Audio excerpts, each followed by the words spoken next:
আসসালামু আলাইকুম ও রহমতুল্লাহ ওয়ালাইকুম বরকাত। আসসালাম ওয়া রাহমাতুল্লাহি ওয়া বারাকাতুহু। জি বলেন। আমি পশ্চিম বাংলা নদিয়া থেকে বলছি। মাশাআল্লাহ মাশাআল্লাহ, বলেন। শেখ, আমার প্রশ্ন হলো যে একটা হাফেজা মেয়ে একটা জেনারেল শিক্ষিত ছেলের সাথে বিয়ে করতে পারবে না, এটা আমি শুনেছিলাম। তো এটা সঠিক হুম। কতটুকু জানিয়ে অবগত করবেন। হুম। একটা হাফেজা মেয়ে জানলে শিক্ষিতকে বিয়ে করতে পারবেন না, এটা বেদাতীদের কথা। এ ফতোয়া যখন প্রথম দামামে আসি তখন আমাদের যারা বেদাত থেকে সদ্য সদ্য উঠে আসছে কিন্তু বেদাতি মহলে তাদের প্রতিপালন হয়েছে, তারা এসে জিজ্ঞাসা করতো, কারণ এখানে এসে একটু হেদায়ত হয়েছে আমাদের কাছে কাজকর্ম করতে এসে এখানে প্রবাসে, আর তারপরে দেশে গিয়ে হাফেজা আলেমা বিয়ে করতে চায়। তখন ওই বেদাতি মোল্লা তাদেরকে বলে, এই তুমি তো হচ্ছে জাহিল মানুষ, মূর্খ মানুষ, মাদ্রাসায় পড়েন, তুমি হাফেজা কি করে বিয়ে করবে? তো এইসব জাহেলদের ফতোয়া হচ্ছে জাহালাতের উপর ভিত্তি করে। তাদের ধারণা যে স্বামী ওপরে আর স্ত্রী নিচে, আর সেই স্ত্রীর পেটে 30 পারা কোরআন আছে, তো কি করে কোরআন নিচে থাকবে? নাউজুবিল্লাহ। এইসব জাহেলদের কথা, এগুলো মূর্খদের কথা। কথা বোঝা গেছে? এসব মূর্খরা যদি উম্মতে মুসলিম আর মুফতি হয়, তাহলে কি যে দশা হয় মুসলিম জাতির। মুসলিম জাতির 12টা বাজে তাই করেছে। আল্লাহ হেফাজত করে এসব থেকে। জি।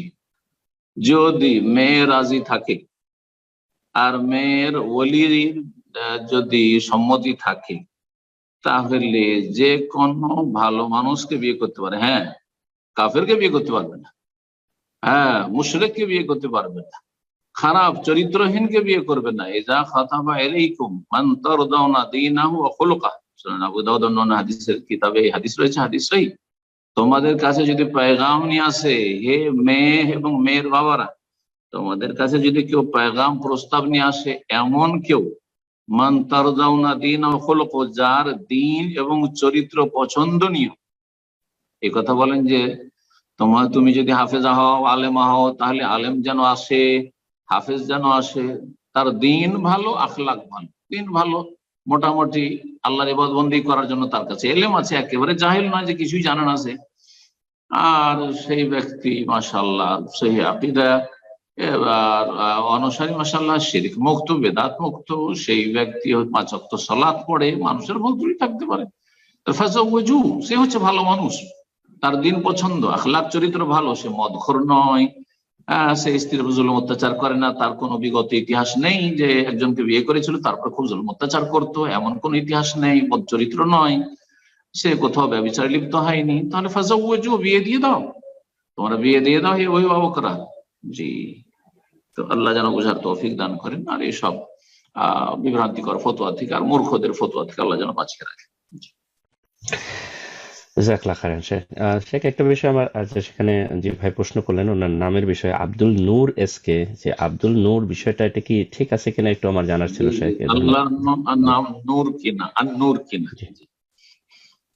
তো সঠিক আল্লাহর নাম নূর নয়, আল্লাহর নাম নূর না। কোরআনে যে রয়েছে শুধু নূর, আল্লাহর নাম নেই। আল্লাহ নূরুস সামাওয়াত আছে, আকাশ সমূহ এবং জমিনের আল্লাহ নূর মানে মুনাওয়ির। মুফাসসিরিনরা বলেছে আল্লাহ মুনাওয়িরুস সামাওয়াত, আল্লাহ আকাশ সমূহ এবং পৃথিবীকে আলো দানকারী, আলো দানকারী।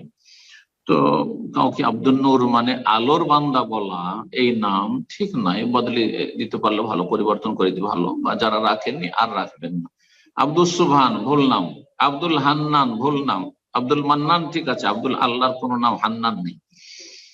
আর এইরকমই অনেকগুলি এরকম নাম আছে আমাদের সমাজে, যে নামগুলিকে আল্লাহর নাম মনে করা হয় কিন্তু আল্লাহর নাম না। আল্লাহর নাম 99 নাম সম্পর্কে তিরমিজিতে যে হাদিস রয়েছে, যে হাদিসটি জয়ীফ, এক একটা করে গণন, 99টি হাদিস ঠিক আছে, সহিহ বুখারীতে রয়েছে, ইন্না লিল্লাহি তিসআতা ওয়া তিসঈনা ইসমান মান আহসাহা দাখালাল জান্নাহ। আল্লাহ 99টি নাম রয়েছে, কিন্তু 99 নাম হচ্ছে আল্লাহ রহমানুর রহিম ও মালিক ও কুদ্দুস, এইরকম করে গণনা। এই হাদিসটি তিরমিজিতে বা অন্যান্য যে হাদিসের কিতাব রয়েছে, হাদিস জয়ীফ, সহিহ নয়। এবং তাতে আবার পার্থক্য রয়েছে, কোন হাদিসে একটা নাম বলা হয়েছে, আর এক হাদিস আর একটা বলা হয়েছে। সুতরাং সেগুলির ওপর আস্থা করা যাবে না। সহিহ সূত্রে যতক্ষণ পর্যন্ত সহিহ হাদিস দ্বারা প্রমাণিত না হবে, অথবা কোরআন কারীমের কোন আয়াতই প্রমাণিত না হবে, আব্দুল নূর নাম না রাখা উচিত।